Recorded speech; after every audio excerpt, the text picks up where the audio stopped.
যোগকে সাধনার হিসেবে নিতে হবে এবং সেখানে ধ্যান পর্যন্ত যেতে হবে। এই ধ্যান পর্যন্ত যেতে আমাদের 8খানা অঙ্গ পেরিয়ে আসতে হবে। ইয়াম, নিয়াম, আসন, প্রাণায়াম, প্রত্যাহার, ধারণা, ধ্যান পর্যন্ত আসতে হবে।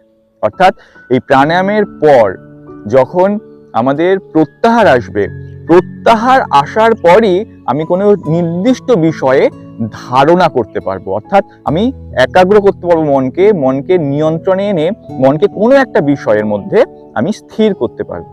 অর্থাৎ আমি ধারণ করতে পারবো। এখানে হলো ধারণা। আর ধারণা অর্থাৎ ধারণ ক্ষমতা আসলেই ধ্যান ভীষণ সহজ হয়ে যায়।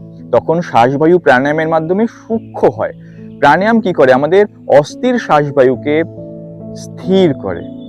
আমরা শ্বাস দীর্ঘ নিতে শুরু করি। শ্বাস যত দীর্ঘ হবে আমাদের মানসিক সুস্থতা, শারীরিক সুস্থতাও অনেক বৃদ্ধি পাবে।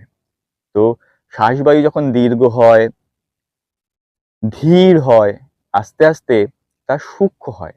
আর সূক্ষ্ম হলে তবেই আমরা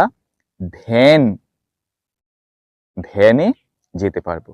ধ্যান করতে হয় না, ধ্যান হয়।